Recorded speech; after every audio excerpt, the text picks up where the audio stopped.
আজ হলো নভেম্বরের 25 তারিখ। সময় এখন রাত্রি 9টা, সোয়া 9টা। খানিকক্ষণ আগে একটি চ্যানেলের একটা অনুষ্ঠানে দেখছিলাম যে প্রায় 75% এনুমারেশন ফর্ম আপলোড হয়ে গেছে।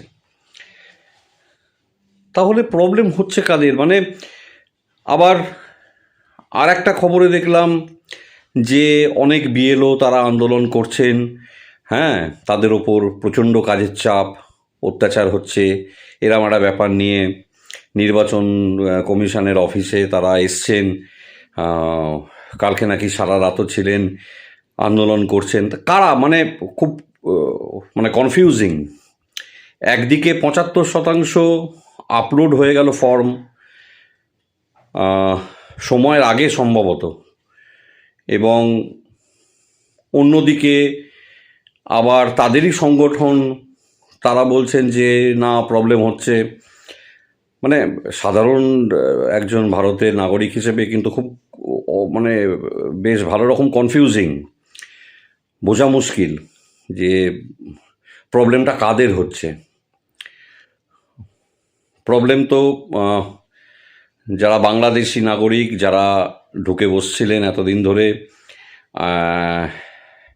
আমরা দেখিনি বা দেখেও দেখতে পাইনি, এরকম একটা ব্যাপার আর কি। তাদের তো অসুবিধে হচ্ছেই, আর কার অসুবিধে হচ্ছে বুঝতে পারছি না।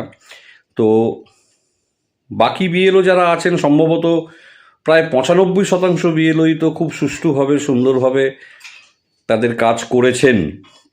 বুঝতে পারা যাচ্ছে 75% যখন আপলোড হয়ে গেছে ফর্ম সময়ের আগে, তা প্রবলেমটা কাদের হচ্ছে জানি না।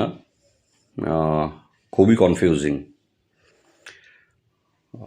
যে সমস্ত বিএলও এরা এত ভালোভাবে কাজ করেছেন, সাকসেসফুলি কাজ করেছেন, তাদের অসংখ্য অভিনন্দন এবং ধন্যবাদ এই কাজটা এত ভালোভাবে করার জন্য।